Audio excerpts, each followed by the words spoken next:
Welcome back, dear listener, to a tale where history and darkness entwine. Welcome, traveller of time. Tonight we step into an age where the crown of England was a prize, painted in blood. The Tudors were not a family, but a storm, kings who broke with Rome to satisfy their hunger, queens who walked proudly to the scaffold, sisters who fought each other in the name of God. Behind velvet curtains and candlelit halls, whispers of betrayal grew louder than prayers, and love became the sharpest dagger of all. From Henry's desperate quest for an heir to Elizabeth's throne of spies and shadows, their dynasty is remembered not for peace, but for fire, treachery, and murder. If these dark echoes of history intrigue you, stay with me, and don't forget to subscribe, like, and share your thoughts in the comments, so we may continue unraveling the bloodlines of power together. The year is 1485. England is a land wounded and weary, a kingdom carved open by nearly 30 years of civil war. The Wars of the Roses have torn the crown from head to head, stained rivers with blood, and turned noble families against one another in a conflict where betrayal was more common than loyalty. Castles stand half abandoned, villages lie burned and silent, and the people whisper that England itself is cursed. Cursed to never know peace, cursed to never know a king who will rule without fear. Into this broken land rides a man who should not, by rights, be a king. Henry Tudor, exiled for most of his youth, living far from England's shores in Brittany and France. His bloodline is thin, his claim to the throne weak. He is the son of Margaret Beaufort, a woman whose willpower and ambition outshine the strength of her husband's family name. Henry carries the red rose of Lancaster, but it is faint, diluted, overshadowed by the power of York. Few believe this young exile will ever seize the crown. Yet Henry Tudor carries something far more dangerous than blood. He carries destiny, sharpened by exile, and hardened by years of survival in the shadows. Bosworth Field changes everything. The morning of August 22nd, 1485, the battlefield is soaked in mist and dread. Richard III, the last Plantagenet king, rides into battle with the sun glinting on his crown. But his allies are not true. Some wait, some watch, some betray. When Richard charges Henry directly, seeking to end the rebellion in one strike, he does not realize his end is moments away, surrounded, outnumbered. Richard fights like a man possessed. Chroniclers say he cut down men with fury, that he swung his blade until he was dragged from his horse and slain, refusing to flee. His crown is seized from the thorns of a bush, still wet with dew and blood, and placed on Henry Tudor's head. But Henry's coronation is no triumphant moment. It is fragile, uncertain. The battlefield is his throne room, and the crown he wears still trembles with doubt. He has won the day, but not the kingdom. England does not trust him yet. Picture London as Henry makes his way through its narrow, crowded streets. The bells ring for the new king, but behind the ringing lies unease. Some cheer because they must, some out of hope, and many remain silent, watching the procession with suspicion. This man is no great warrior, no rightful heir in the eyes of many. His throne is a gamble, and in the shadows of the city, there are those already plotting to take it from him. Henry knows this better than anyone. He is not secure, and never will be. He marries Elizabeth of York, daughter of Edward IV, sister of the lost princes in the Tower. It is a union celebrated across England, the red rose of Lancaster and the white rose of York, finally entwined. Peace, they call it, but in truth, it is a truce written in blood, a desperate attempt to heal a wound that still festers beneath the surface. For Elizabeth's bloodline is far stronger than Henry's, and some whisper that she, not he, carries the truest right to the throne. Their marriage is not simply a bond, it is a bargain. Yet the ghosts of the past do not rest. The memory of the princes in the Tower still haunts England. Were they murdered by Richard III, or do they live, hidden, waiting to reclaim the crown. Pretenders rise, Lambert Simnel first, then Perkin Warbeck, young men claiming to be Yorkist heirs, backed by nobles hungry to unseat Henry. Each rebellion reminds the king that his throne is built not on stone, but on sand. Henry responds the only way he knows, with ruthlessness. He builds a kingdom of control, weaving a web of spies and informers. Nobles who whisper too loudly of Yorkist blood find themselves stripped of wealth or led to the block. The court becomes a place of silence, where smiles mask suspicion, and every word may be overheard. Henry does not rule with charisma or charm. He rules with fear, with calculation, with an iron grip that tightens with every passing year. But this fear is not only for his enemies. Henry trusts no one, not even those closest to him. His court becomes a cage, gilded but suffocating. Those who dine at his table know that fortune can turn to ruin overnight. One wrong move, one misplaced loyalty, and they may find themselves imprisoned in the Tower or executed on Tower Hill. And yet this iron-fisted rule achieves what few thought possible: stability. For the first time in decades, England breathes without the shadow of civil war. But it is a shallow breath, strained and uneasy. Henry extracts wealth from his nobles through fines and bonds, ensuring that their loyalty is not freely given, but painfully purchased. He builds a treasury strong enough to secure his dynasty, but in doing so, he plants the seeds of resentment that will haunt his heirs. Behind the throne, one figure looms almost as large as the king himself. Margaret Beaufort, Henry's mother, pious, relentless, and unyielding. She sees her son's reign not as fortune, but as divine providence. It is she who has guided Henry since childhood. She who believes the Tudors are chosen by God to rule. In the candle-lit chapels where she prays, she whispers of destiny. But destiny, in Tudor England, is always edged with blood. The dynasty is fragile, and Henry knows it. Every night, he lies awake, haunted by the thought that another rebellion may rise, that another claimant may appear. He remembers his own years in exile and knows how easily fortune can change. Paranoia becomes the marrow of his reign, and it will be the inheritance he leaves to his son. Thus begins the Tudor age, not with triumph, but with fear.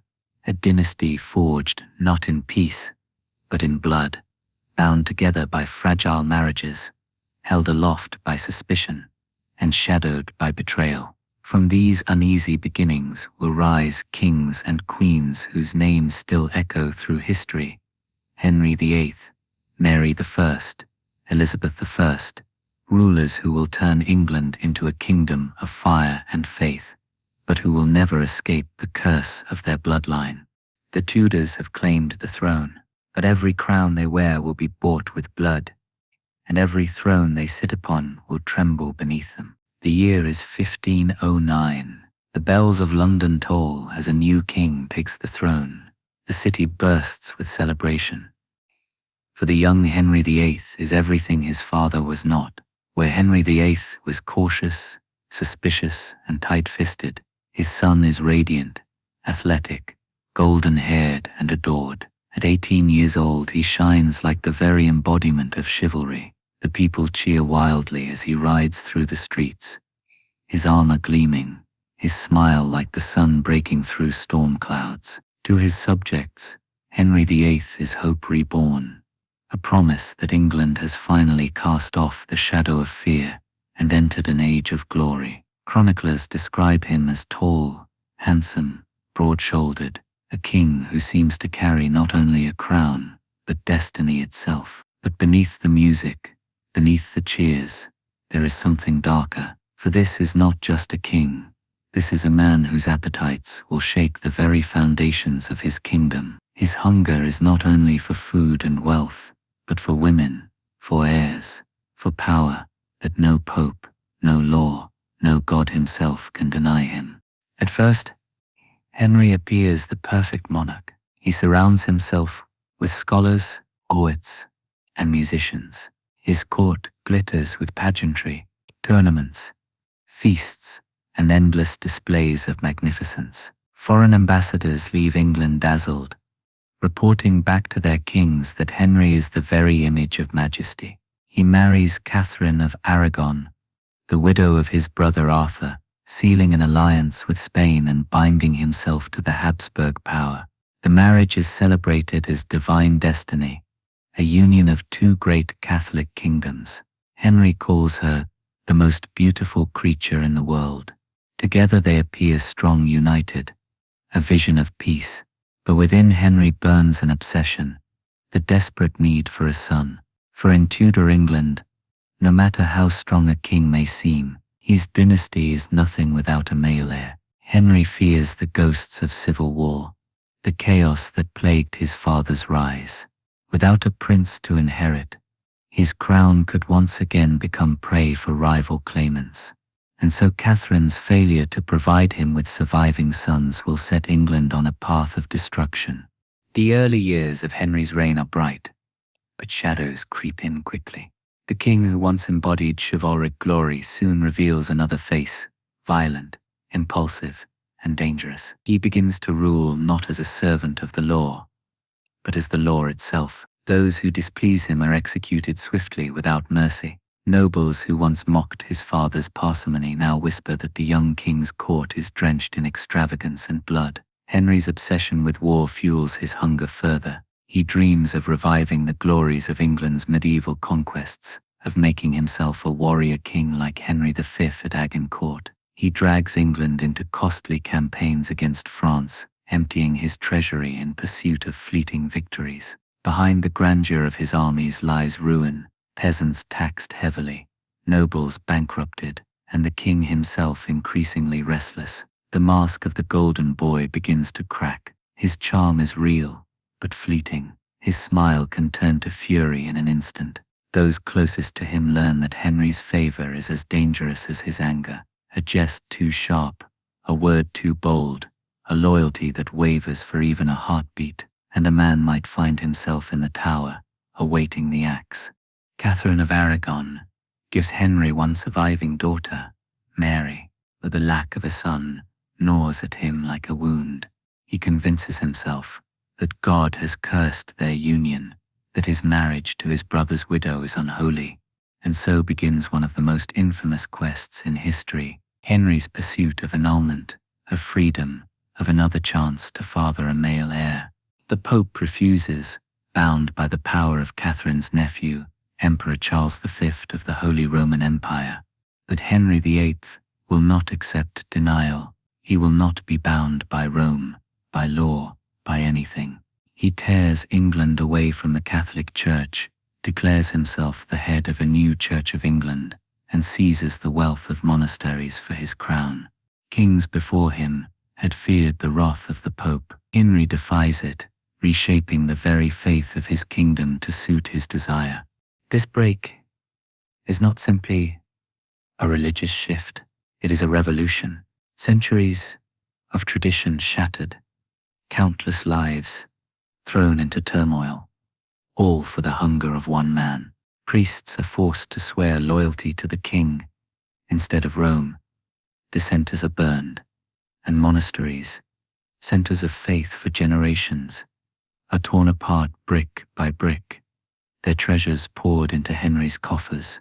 Anne Boleyn becomes the next queen, a woman of ambition and wit, who inflames Henry's passion, but also his paranoia. Their marriage is celebrated, then cursed. She too gives him a daughter, Elizabeth, but no surviving son. Henry's obsession turns against her. Whispers of infidelity, treason, and witchcraft swirl. Anne is tried in a spectacle of lies and condemned. On a May morning in 1536, she kneels on Tower Green, her dark eyes fixed on the crowd as the French swordsman strikes off her head with a single blow. Jane Seymour follows, quiet, obedient, everything Anne was not. She gives Henry the son he craves, Edward, but dies in childbirth. Her death plunges the king into grief, but also into the realization that even when he wins, he loses. 3 more wives follow. Anne of Cleves, cast aside in humiliation. Catherine Howard, executed in her youth for alleged adultery.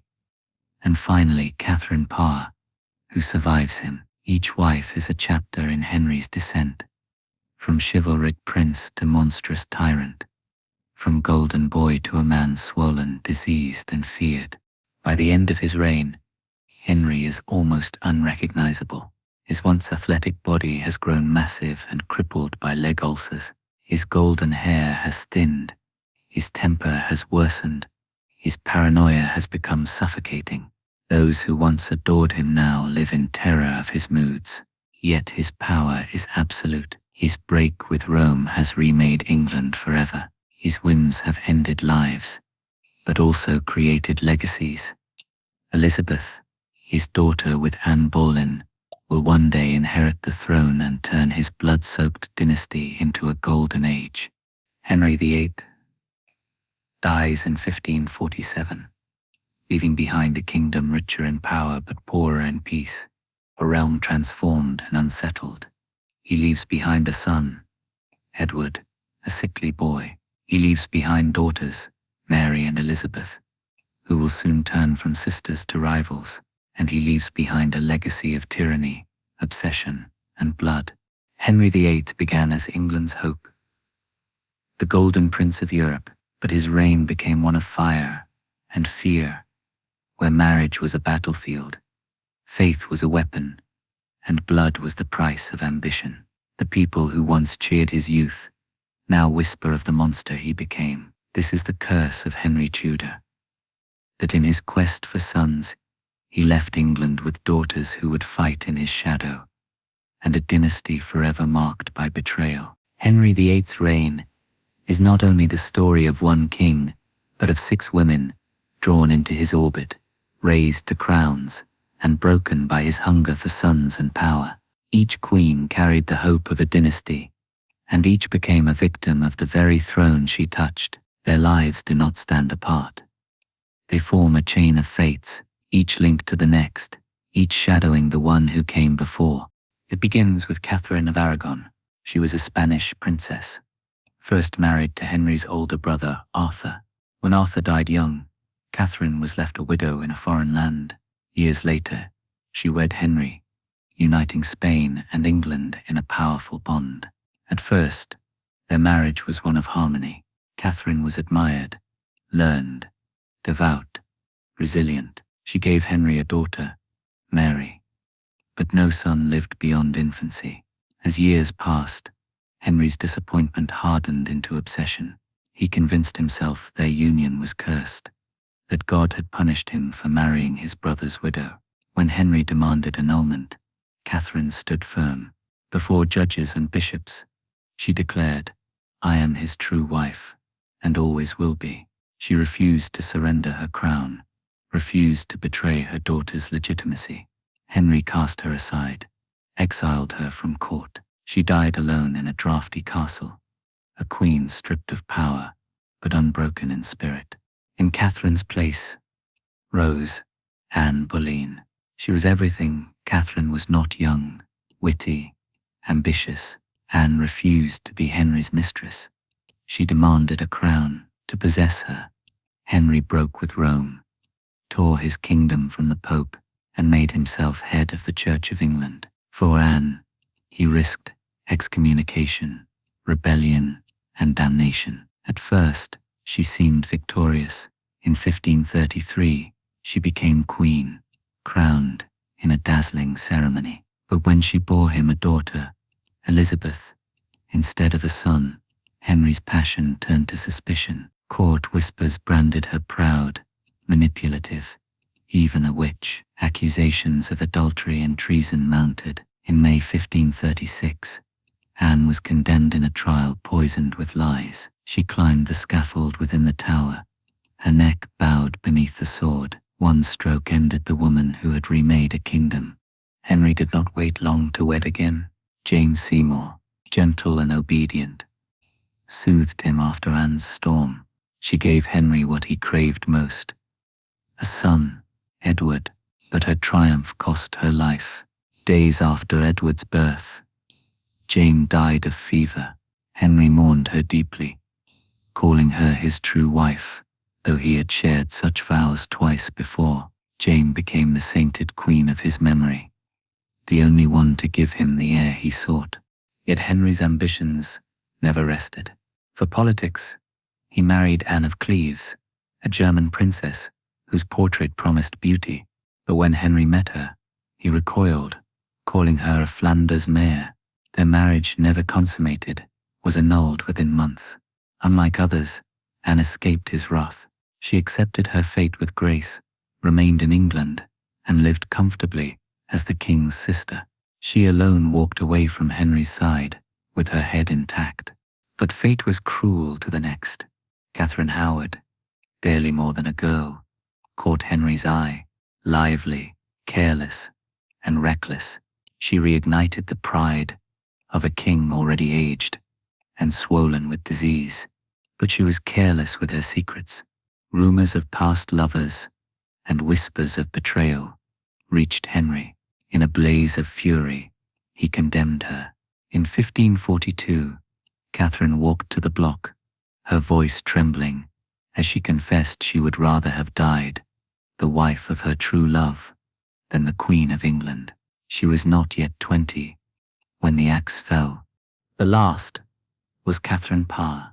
Older, learned, and cautious, she played the role of nurse as Henry declined into sickness and paranoia. She soothed him, tended his ulcers, debated faith with him, and narrowly avoided charges of heresy when her enemies turned his suspicion against her. But she endured. When Henry finally died in 1547, Catherine survived, the only queen to outlive him. 6 women, 6 fates: divorced, beheaded, died, divorced, beheaded, survived. A cruel rhyme passed down through centuries, reducing lives of flesh and fear into memory. But behind the rhyme were women of power and pain, each reshaping England in ways Henry himself could not. Catherine of Aragon gave him Mary, whose reign would be forged in fire. Anne Boleyn gave him Elizabeth, who would become a queen of shadows and legend. Jane Seymour gave him Edward, the fragile boy who would inherit a poisoned crown. And among these women, one fate shines darkest and brightest. Anne Boleyn. Her rise and fall was not just the story of a queen undone, but of a kingdom forever changed. For in the breaking of Anne, Henry revealed the full measure of his tyranny, and England learned that love in the Tudor court was always a path to death. Her story deserves to be told, not as one of 6, but as its own tale. And so we turn to Anne Boleyn, her triumph, her betrayal, and her violent end. The year is 1525. The court of Henry VIII glitters with feasts, music, and ambition. Among the ladies in waiting to Queen Catherine of Aragon walks Anne Boleyn, recently returned from the sophistication of the French court. She is no ordinary court beauty. Dark-eyed, sharp-tongued, quick-witted, Anne carries a charm that is not meek, but dangerous. Where others bow, she dares to challenge. Where others flatter, she teases. And Henry, weary of a marriage without sons, restless with desire, turns his eyes upon her. At first, Anne resists. She will not be his mistress. She insists. Her virtue is her power, and she wields it like a blade. She tells the king plainly, if he wants her, he must make her queen. It is an audacious demand, one no woman in England has dared before. But Henry, inflamed by passion and desperation for an heir, is willing to risk everything. Thus begins a storm that will tear England from Rome itself. For Henry to marry Anne, he must rid himself of Catherine of Aragon. The Pope refuses an annulment. Catherine's nephew, Emperor Charles V of Spain, blocks every path. But Henry's obsession grows uncontrollable.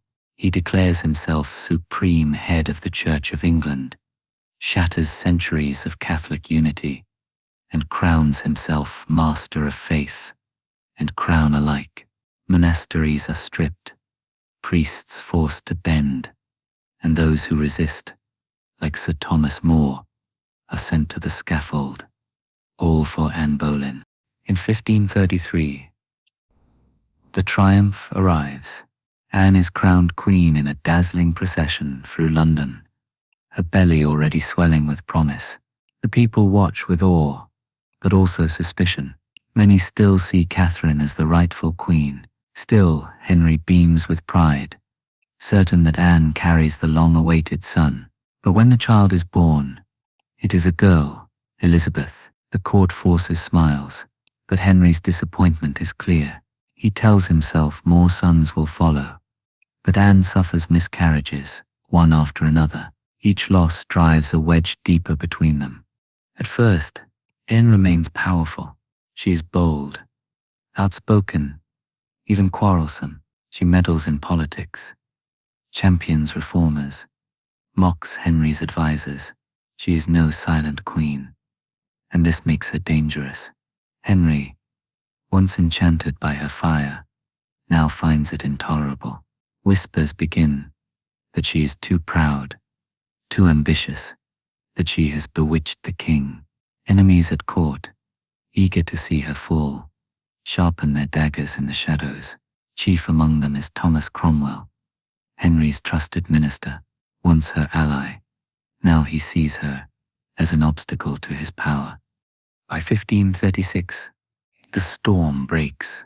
Anne miscarries again, this time a male child. Henry interprets it as a divine sign. God himself has cursed the marriage. Already his gaze has turned to another, Jane Seymour, quiet, obedient, the opposite of Anne's fiery defiance. And so the trap is laid. Cromwell gathers accusations like kindling. Anne is charged with adultery, treason, even incest, with her own brother, George Boleyn. The charges are outrageous, built on rumor and lies, but they serve their purpose. Men are arrested, tortured, forced to confess. The court is prepared not for truth, but for destruction. Anne is taken to the Tower of London. Imagine her there, walking beneath the cold stone walls, knowing her mother once warned her that ambition was peril. She protests her innocence, pleads with Henry, but the king will not listen. He has already decided her fate. Her trial is a spectacle. Nobles gather, some in sorrow, many in hunger for her downfall. Witnesses give false testimony, describing secret meetings, stolen kisses, invented treasons. Anne stands before them, graceful, composed, her voice firm, as she denies every charge. But the verdict is foregone. She is found guilty, condemned to death, the sentence to be burned alive or beheaded at the king's mercy. On the morning of May 19th, 1536, Anne prepares for her final walk, dressed in a grey gown, her dark hair hidden beneath a coif. She steps into the Tower courtyard. A French executioner waits, his sword gleaming in the sun. The crowd falls silent. Anne kneels upon the scaffold, her hands folded, her voice steady. She prays for the king, for mercy upon those who condemned her, and for God to receive her soul. There is no cry of despair, only dignity. The executioner approaches to distract her. He calls for his assistant to fetch the sword. When Anne turns her head, the blade flashes in one clean stroke. Her head is severed. The crowd gasps, and then silence swallows the tower. The queen who changed a kingdom lies lifeless upon the scaffold, her blood soaking the straw. Her body is placed in a narrow chest, hurriedly buried within the tower's chapel.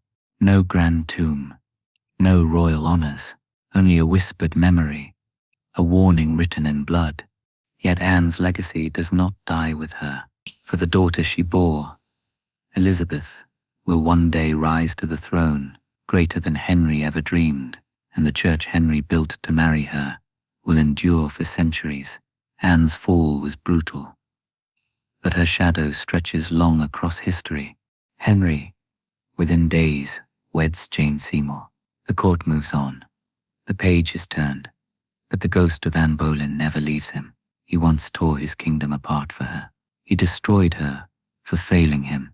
In her life and in her death, Anne was the queen who reshaped England. Her fall is not just the end of one woman's story. It is the moment when Henry's passion curdled fully into tyranny, when love became death, when the Tudor crown revealed itself as both prize and curse. When Henry VIII dies in January 1547, his kingdom mourns a man both feared and revered. But beneath the solemn ceremonies, one truth gnaws at the realm.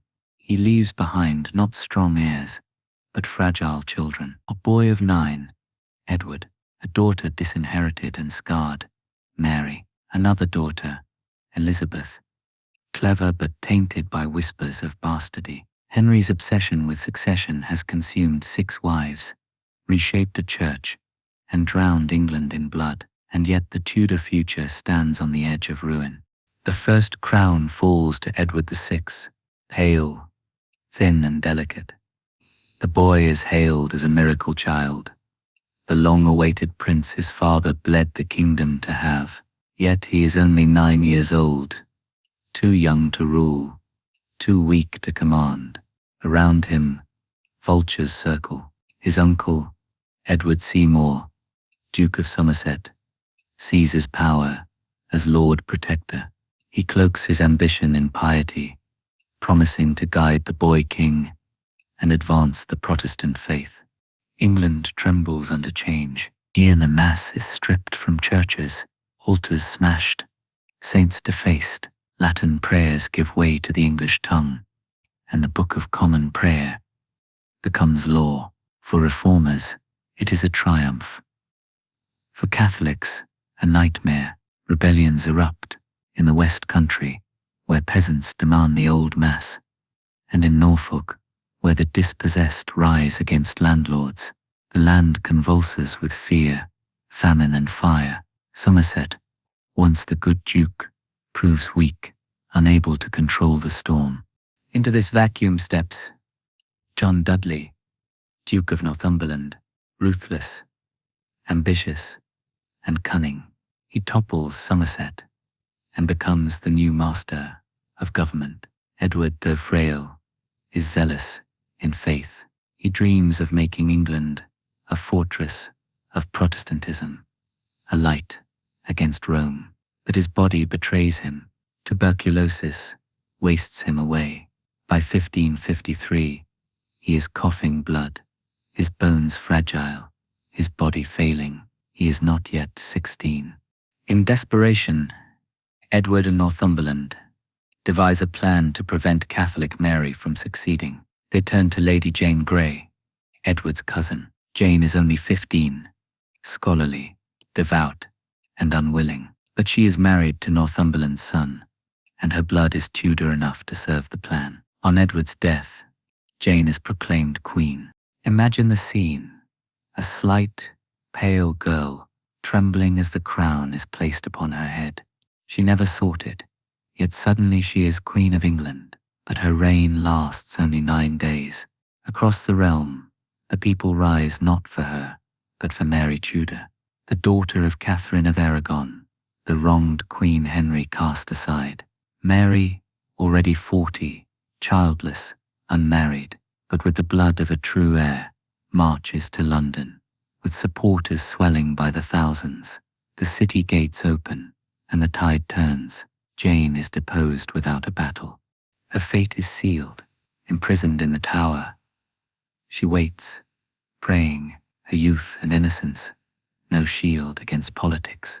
At first, Mary hesitates to kill her, but rebellion breaks out in Jane's name, and mercy dies. On a cold February morning in 1554, Jane walks to the scaffold. She falters on the steps, blindfolded, groping for the block. Her final words echo as both prayer and warning.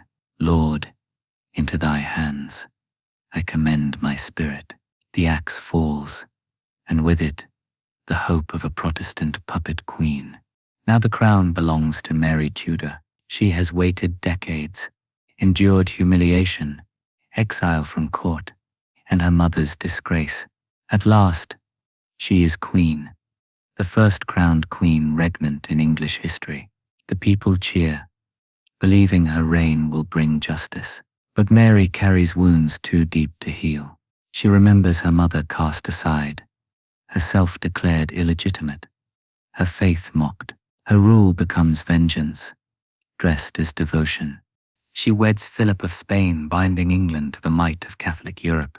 Yet the marriage brings her no happiness.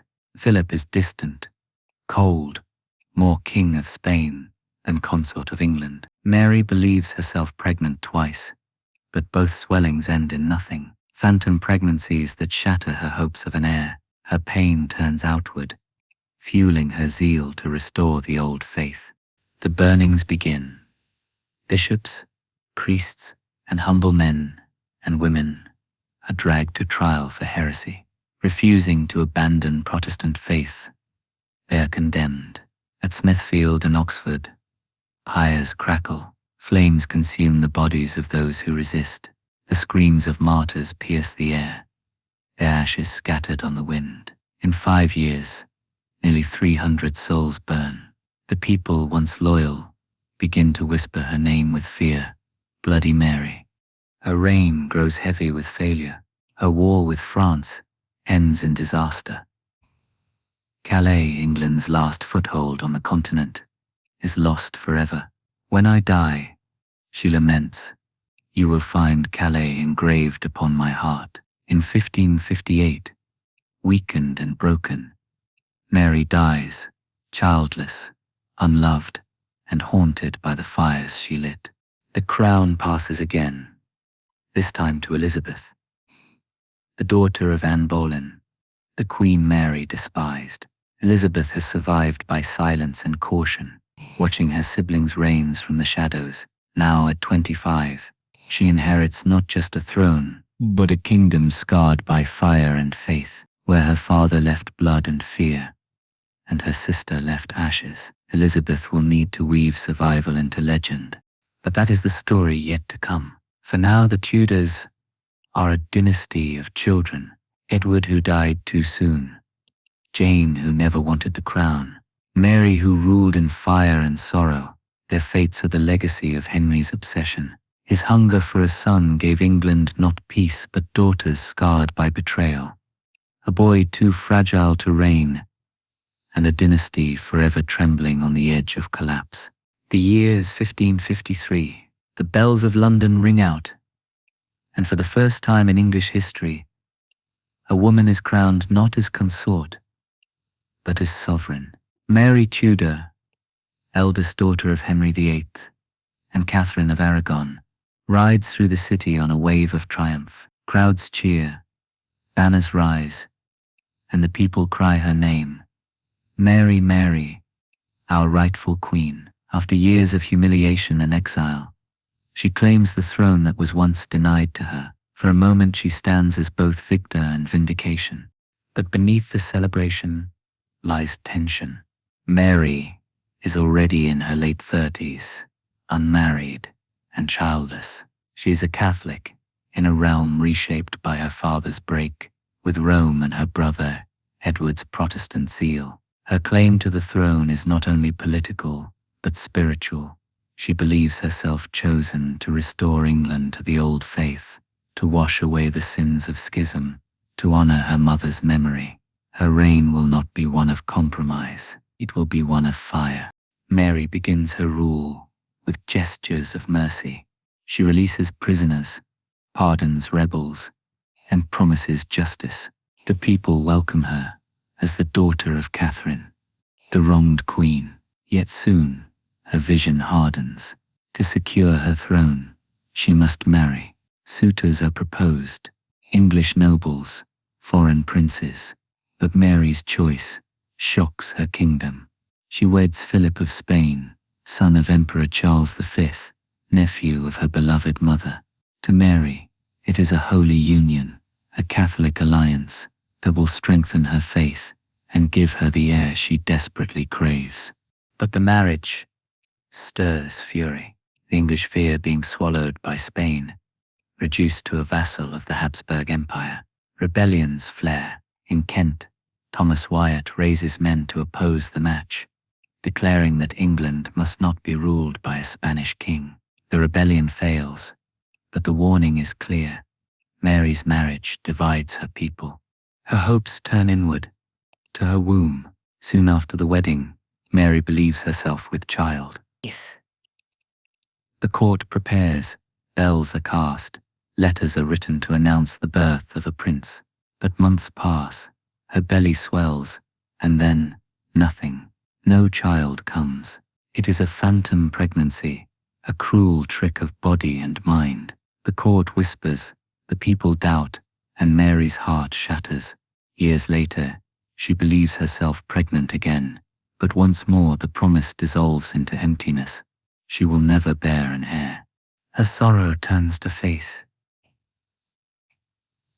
and faith to vengeance. Mary becomes convinced that God has denied her children because England is stained with heresy. If she is to restore her realm, it must be purified by fire. The persecutions begin. Bishops who once preached Protestant reform are dragged before courts. Hugh Latimer, Nicholas Ridley, and Thomas Cranmer, men who shaped Edward's church, are condemned. In marketplaces and town squares, wooden stakes are raised, and the condemned are chained. Flames roar, bodies twist, and the cries of the dying echo across the land. It is not only leaders who burn. Farmers, weavers, young women, even the elderly, anyone who refuses to renounce Protestant faith, faces the pyre. Nearly 300 souls perish in less than 5 years. The air of England smells of smoke, the ground blackened by ash. The people, once joyful at Mary's coronation, now whisper another name, Bloody Mary. And yet, behind the fires, lies a woman scarred by loneliness. Mary's marriage to Philip brings her no comfort. He spends little time in England, treating her more as a duty than a wife. She longs for his presence, writes to him in desperation, but he remains distant, cold. She surrounds herself with advisors, but she trusts few, fearing betrayal at every turn. Each disappointment drives her deeper into devotion, deeper into severity. Her reign suffers further blows. In 1558, war with France ends in disaster.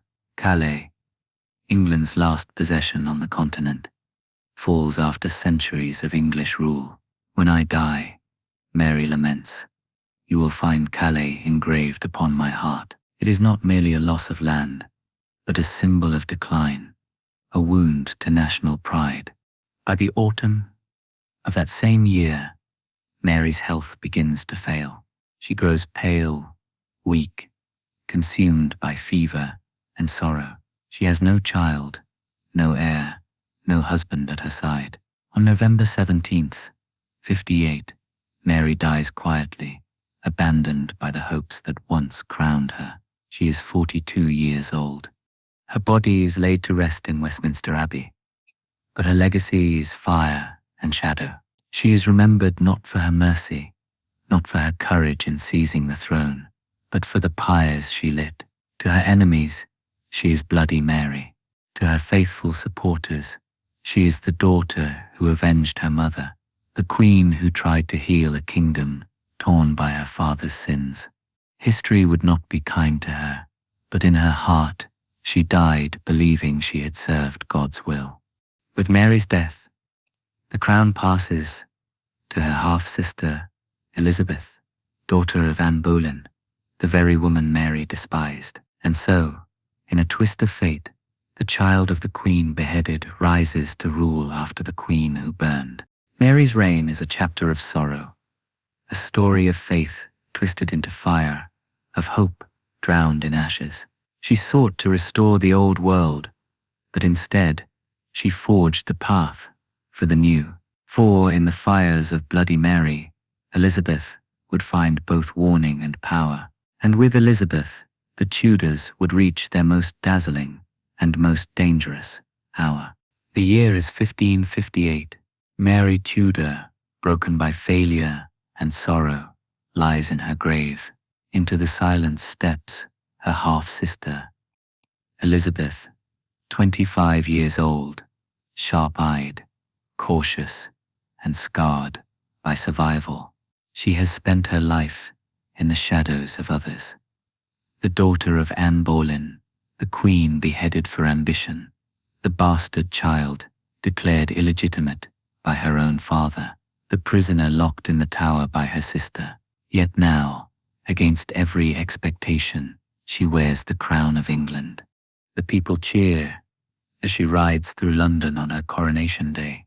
She is tall, graceful, her auburn hair glinting in the winter sun. For the first time in years, the crowds cry with joy, not fear. To them she is hope reborn, the daughter of Henry VIII's fire and Anne Boleyn's defiance. But Elizabeth knows her crown is no gift. It is fragile, contested, and heavy with peril. She inherits a kingdom scarred by division, Catholic against Protestant, noble against noble, England against the world. Her first challenge is not glory, but survival. Elizabeth begins her reign with caution. She remembers the fates of her siblings, Edward consumed by frailty, Mary by fanaticism. She cannot afford such extremes. Instead, she seeks balance. The Church of England is restored, but with compromise. Latin is replaced with English, but ritual is softened to appease Catholics. Elizabeth herself is declared Supreme Governor of the Church, a title carefully chosen to avoid offending those who balk at a woman leading God's flock. It is a settlement built not on zeal, but on pragmatism. She does not heal the rift, but she quiets it enough for her throne to stand. Yet her greatest weapon is not policy, but image. Elizabeth understands power is theatre. She crafts herself into a living symbol, a queen who is both untouchable and beloved. She dresses in gowns embroidered with jewels and symbols, painting herself as Gloriana, the Virgin Queen. Her portraits show her ageless, her skin pale, her gaze unyielding. To her people, she becomes not just a ruler, but a myth, a queen wedded to her kingdom, pure, eternal, and beyond the reach of men. Marriage is her constant dilemma. Suitors arrive from across Europe, kings of France, princes of Austria, dukes and lords, each promising alliance and security. At home, her favorite, Robert Dudley, whispers of love, but Elizabeth marries none. She plays the game with dazzling skill, encouraging, then withdrawing, using her hand as a weapon to entangle foreign courts without binding herself. By refusing marriage, she denies her enemies a foothold and makes herself the sole mistress of England. She becomes the Virgin Queen, not only by myth, but by strategy. But Elizabeth's reign is not peace. Abroad, Catholic powers circle like wolves. Spain, under Philip II, the widower of her sister Mary, burns with desire to crush her Protestant throne. France, bound to Mary, Queen of Scots, threatens from across the Channel. At home, her nobles whisper that Elizabeth's unmarried state leaves the kingdom vulnerable. Every choice carries danger. The greatest threat of all is Mary Stuart, Queen of Scots. Elizabeth's cousin, her mirror, her rival. Mary is Catholic, descended from Henry VII, and to many, she is the rightful heir. Forced to flee Scotland, she seeks refuge in England, but Elizabeth knows her presence is peril. For 19 years, Mary lives in captivity, a queen without a throne, but with a claim sharper than any sword. Elizabeth hesitates to execute her cousin, bound by blood and conscience, yet plots rise again and again in Mary's name. Finally, in 1587, Elizabeth signs the warrant. Mary is led to the scaffold, dressed in crimson, the color of martyrdom. She kneels, prays, and the axe falls. Elizabeth weeps at the news, perhaps in guilt, perhaps in calculation, for with Mary's blood, she secures her throne, but also ensures her name will be remembered in both glory and shadow. The climax of Elizabeth's reign comes the following year, in 1588, when Spain unleashes its Great Armada. Over 100 ships, bristling with soldiers and cannon, sail for England, carrying the hope of Catholic conquest. Panic grips the realm, but Elizabeth does not cower. At Tilbury, she rides among her troops, clad in armor, declaring, "I know I have the body of a weak and feeble woman, but I have the heart and stomach of a king, and of a king of England too." Her words ignite courage, and when the Armada reaches English waters, storms and fireships scatter it. Philip's mighty fleet breaks upon the Channel, defeated not only by weather, but by will. Elizabeth emerges as the triumphant defender of her kingdom, her legend sealed in the smoke of battle. Under her, England blooms. The Elizabethan age becomes a golden time of art and discovery. Shakespeare writes his plays, Spencer sings his poetry, Marlowe gives voice to ambition and tragedy. Explorers like Francis Drake and Walter Raleigh sail across the seas, raiding Spanish treasure fleets, mapping distant lands, planting the seeds of empire. London grows into a city of trade, theatre and intrigue, pulsing with the energy of a nation rising. Yet behind the golden mask lies shadow. Elizabeth grows older, yet her portraits show her ageless, her virginity painted as eternal purity. In reality, her face wrinkles, her teeth blacken, her temper sharpens. She dances, jokes, and charms her court, but in private, she grows weary. She remains unmarried, childless, alone. The burden of survival presses heavily. She never names a successor, fearing it will weaken her. She lives, as she rules, in uncertainty, in calculation, always balancing on the edge. By the winter of 1603, Elizabeth is old, frail, and restless. She paces her chambers, refusing to sleep, haunted by the ghosts of her past, her mother Anne Boleyn, her sister Mary, her cousin Mary Stuart, the countless traitors she condemned. She whispers that she sees visions in the shadows. On March 24th, she dies at Richmond Palace, her body collapsing beneath the weight of her years. She is 69. With her death, the Tudor line ends. She leaves no child, no heir of her blood. Yet, she leaves a kingdom stronger than it had ever been, its identity reshaped, its people bound to the myth of a queen who was more than mortal. She became legend Gloriana, the Virgin Queen, the monarch who turned survival into empire, who ruled with both velvet and steel. Elizabeth's reign was not peace, nor was it security. It was theatre, survival, and shadow. She left behind no bloodline, but a legacy that still lingers. The Tudors began in blood. Under Elizabeth, they ended in silence. Yet the silence was golden. Elizabeth the Fawn ruled with majesty, but her crown was never secure.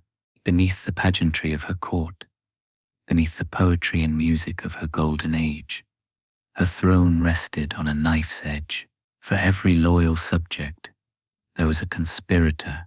For every song sung in her praise, there was a whisper in the dark calling for her death. To rule England, Elizabeth did not only need counselors and soldiers, she needed shadows.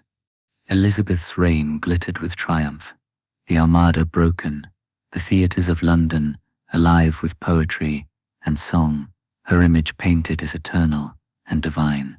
To the world she was Gloriana, the Virgin Queen who stood unshaken against kings and empires. But behind the pageantry, shadows thickened. For every sonnet sung in her honor, There was a whisper in the dark calling for her death. For every courtier who bent the knee, there was a conspirator plotting her fall. Elizabeth had won survival on the stage of history. But in the hidden chambers of Europe and the back streets of her own kingdom, treason was being written in ink and blood, and so to endure she would need not only soldiers and courtiers, but spies, informers, and secrets. Thus begins another chapter of her reign, the war not of armies, but of shadows. Her reign was haunted from its first day by the spectre of Mary Stuart, Queen of Scots. Mary was everything Elizabeth's enemies longed for: Catholic, legitimate in the eyes of Rome, carrying the blood of Henry VII. To Catholics across Europe, Mary was the rightful Queen of England, the living alternative to Elizabeth's heresy. As long as Mary lived, Elizabeth's crown could never rest easy. Plots sprouted like weeds in this poisoned soil. Catholic priests slipped into England from France and Spain, disguised, moving from manor to manor, hearing confessions, spreading hope of rebellion. Secret presses printed pamphlets denouncing Elizabeth's rule. Nobles swore oaths to foreign powers. In taverns and halls, men raised cups to Mary Stuart as the true queen. The realm was not only divided, it was infested with treason. Elizabeth's answer was a man named Sir Francis Walsingham. To her, he was more than secretary. He was the spider at the center of a vast web of spies, informers, and codebreakers. Walsingham built a network that stretched across Europe. He bribed servants, seduced messengers, intercepted letters, and planted informants in the homes of nobles. Nothing escaped his gaze. In an age when treason could be written with ink as easily as with steel, Walsingham ensured that Elizabeth saw every secret before it was acted upon.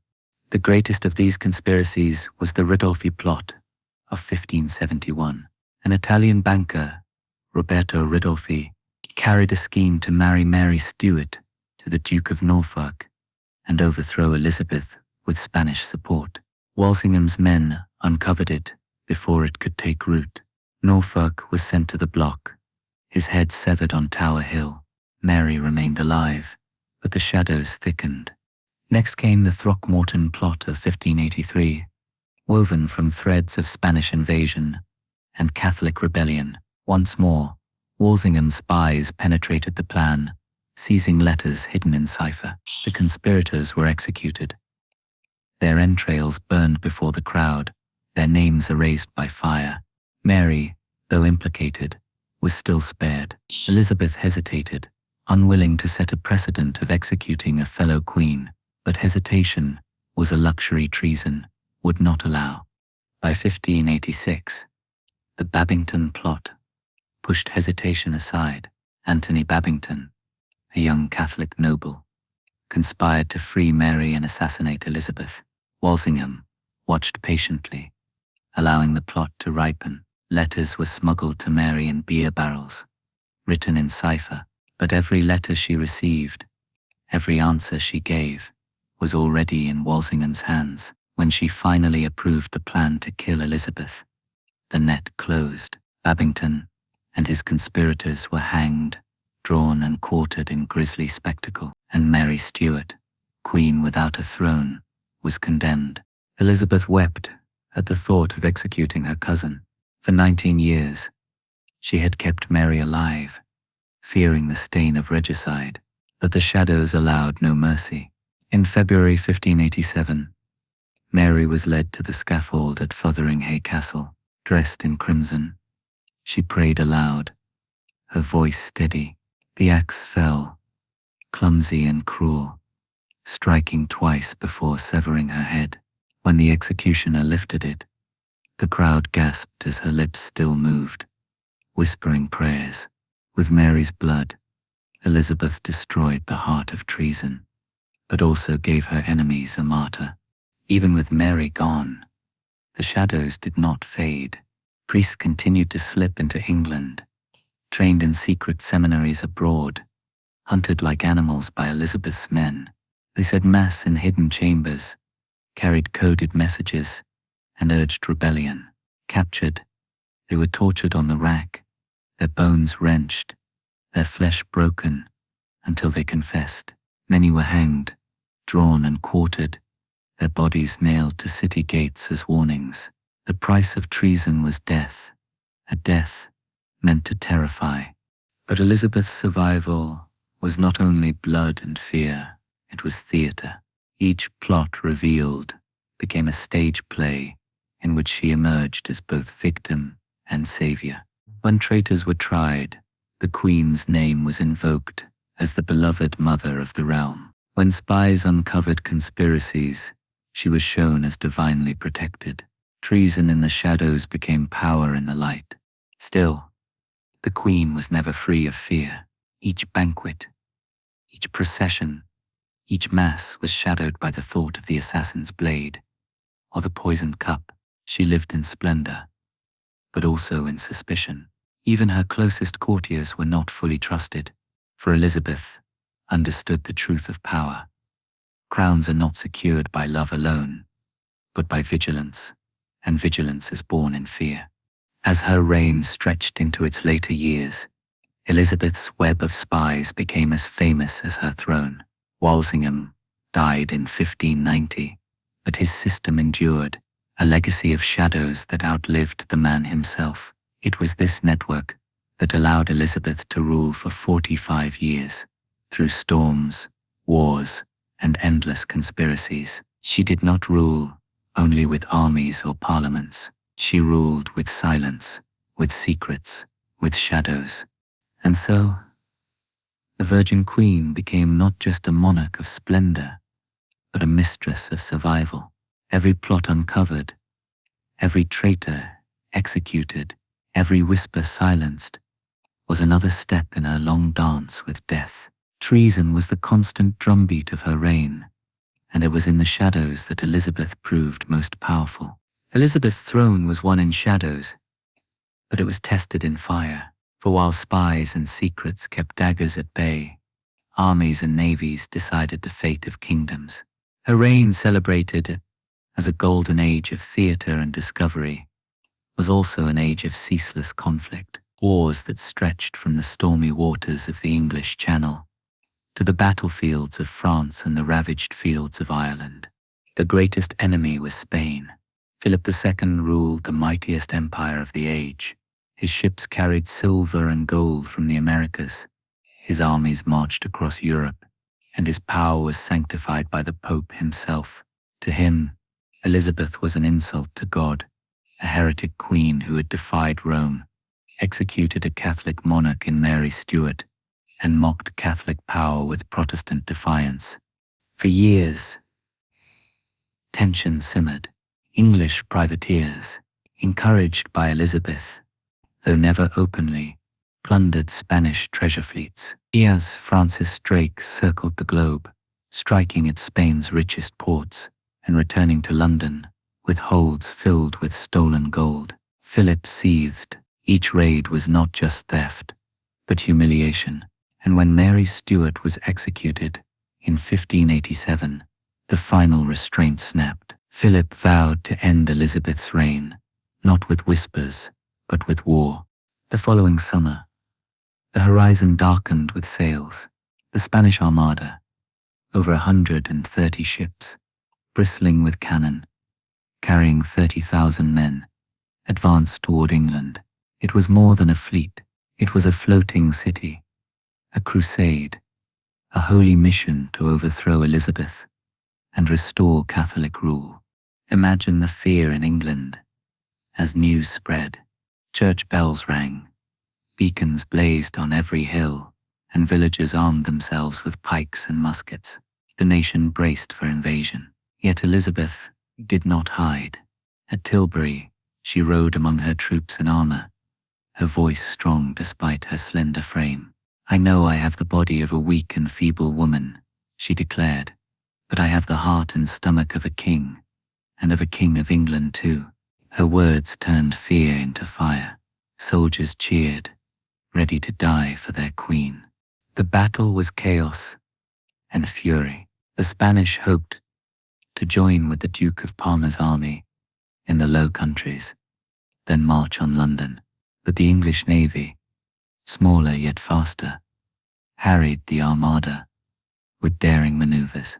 At Calais, fire ships, old vessels set ablaze, were sent drifting into the anchored fleet, scattering the Spaniards in panic. The Channel roared with cannon fire as English galleons struck again and again. Then came the storm. Winds howled, tearing sails, smashing ships against the rocky coasts of Scotland and Ireland. Men drowned, bodies washed ashore by the hundreds of the mighty Armada. Fewer than half limped back to Spain. England rejoiced. The Virgin Queen had faced the storm and prevailed. The Armada's defeat was hailed not only as victory, but as miracle, proof that God himself favored Elizabeth's throne. But victory did not end the war. For the next 15 years, the Anglo-Spanish conflict dragged on. English privateers continued to raid, striking Cadiz, seizing galleons heavy with silver, humiliating Spain again and again. Drake and Hawkins burned ships in Spanish harbors, claiming they had singed the king's beard. In turn, Spain plotted new invasions, none as great as 1588, but all a constant threat. The war stretched across the seas. English adventurers sailed further, striking at the edges of empire, dreaming of colonies and conquest. The seeds of a global empire were planted in these years of war, fragile, uncertain, yet destined to grow. But not all wars were fought on distant waves. Ireland, the neighbor England never truly conquered, became Elizabeth's bleeding wound. For centuries, English kings had claimed lordship over Ireland, but real power rested with Irish lords. Elizabeth sought to extend control, forcing English law, language, and Protestant faith upon a land fiercely Catholic and fiercely proud. The result was rebellion. The most dangerous rose in the 1590s, led by Hugh O'Neill, Earl of Tyrone. His 9 years' war nearly broke the crown. O'Neill was no simple chieftain. He was shrewd, disciplined, and skilled in European tactics. He united Irish lords under his banner and sought aid from Spain. At battles like Clontibret and Yellow Ford, his forces struck with deadly effect, defeating English armies sent to crush him. The rebellion dragged on, draining England's treasury, bleeding its soldiers. Villages burned, crops were destroyed, famine swept the land. Civilians suffered most, starved, slaughtered, caught between armies. Elizabeth's commanders answered rebellion with terror, scorched earth campaigns, hangings, executions. Ireland became a land of ashes. The climax came in 1601, when Spanish forces landed at Kinsale to aid O'Neill. For a moment, it seemed Elizabeth's rule might collapse, but the English rallied, besieging the town. In a brutal battle fought in mud and blood, the Irish and Spanish were defeated. The rebellion was broken, but the victory came at terrible cost. Ireland lay devastated, its people shattered. Though England claimed triumph, the wounds of conquest would never heal. Meanwhile, England meddled in France, pouring men and money into the wars of religion, backing Protestant allies against Catholic enemies. Elizabeth played her part carefully, never committing fully, always balancing, but each entanglement drained her kingdom further. By the end of her reign, England was weary, soldiers unpaid, taxes high, coffers thin. And yet, despite exhaustion, Elizabeth's legend grew. The Armada's defeat was celebrated in ballads and sermons. Her speech at Tilbury became immortal, proof of her courage. The image of a queen who stood against the greatest power of the age was etched into memory. Even the failures, the endless wars, the bloodshed in Ireland, faded before the brilliance of her myth. But the truth was harsher. The wars left scars on her kingdom. Thousands of men died far from home, their families left to beg. Cities struggled with poverty and plague brought by returning soldiers. The queen who had once brought hope now ruled over a land tired of war. By the twilight of her reign, Elizabeth herself was weary. Her face, once radiant, was hidden beneath paint and jewels. She walked slowly, her body frail, her spirit burdened by ghosts of war. She had outlived her counselors, her suitors, her rivals. She had no husband, no heir. She had survived, but survival had come at a terrible price. Elizabeth's wars reshaped England. They gave her legend. They planted the seeds of empire. They hardened the crown, but they also consumed her people, drained her realm, and left her dynasty barren. For all her triumphs, she could not escape the truth. The Tudors had begun their reign in battle, and under her they ended it in battle. The fires of war defined her rule, and when she died in 1603, the last Tudor, she left behind not peace, but a kingdom forged in both glory and scars, a kingdom that would remember her as Gloriana, yet carry forever the weight of her wars. Elizabeth had ruled for 45 years.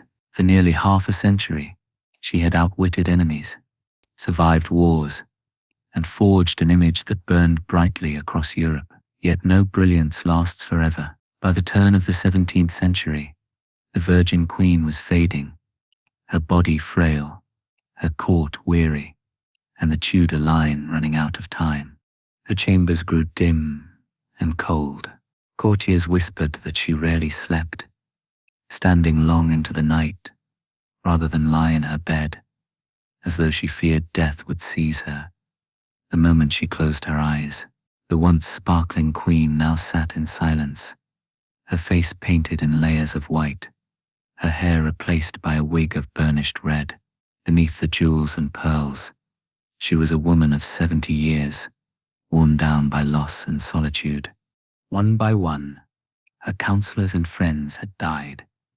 William Cecil, the steady hand of her early reign; Robert Dudley, her great favourite, whose memory lingered like a wound; even her spy master Walsingham, who had guarded her from shadows, was long gone. She had outlived them all. In their place stood younger men she barely trusted, while across the sea her enemies waited for her last breath. The greatest sorrow of all was that Elizabeth had no heir. The Virgin Queen, who had bound her people in devotion, would leave no child, no bloodline, no living legacy of her own. The Tudor dynasty, begun in fire on Bosworth Field with Henry VII, was destined to end with her, and though she never admitted it aloud, Elizabeth knew she was the last. In her final months, she grew restless, sunk in melancholy. Her ladies-in-waiting found her sitting motionless for hours, her finger pressed to her lips, her eyes hollow. She resisted doctors, resisted comfort, resisted even the thought of naming her successor. But history does not wait for hesitation. As her strength ebbed, the court turned its gaze northward to James VI of Scotland, son of Mary Stuart, the woman Elizabeth had executed. The irony was sharp, cruel even. The child of her greatest rival would inherit her crown. In March 1603, Elizabeth's voice failed her. Too weak to speak, she gestured with her hand when courtiers pressed her for an answer about succession. They took it as assent. James of Scotland would be king. Days later, Elizabeth slipped into silence. On March 24th, she died at Richmond Palace, alone in the early hours. The last Tudor monarch, she had ruled longer than any of her ancestors. But with her death, the dynasty's fire was extinguished. When news spread through London, bells tolled and people wept in the streets. Some mourned the mother of the nation, others feared what would come next. For though Elizabeth had brought them victory and legend, she had also left them exhausted by war, divided by faith, and uncertain of their future. The Tudors had begun in blood, clawing their way to power through betrayal and war. They had ruled with brilliance and brutality, Henry's tyranny, Mary's fires, Elizabeth's glory. They had reshaped England, turning it from a fragile kingdom into a rising power feared across Europe. And yet, for all their triumphs, their line ended in silence, with no children, no heirs, no continuation of their name. The dynasty that had given England its most infamous king, its most tragic queen, and its most legendary ruler, ended not in conquest or murder, but in the stillness of an old woman's deathbed. The age of the Tudors was over, and so the crown passed to the Stuarts, carrying with it all the hopes, scars, and unfinished business of the bloodline that had come before. But the name of Tudor, forged in betrayal, crowned in splendor, remembered in legend, would echo forever. The bloodline of power was gone. The shadow it cast remained.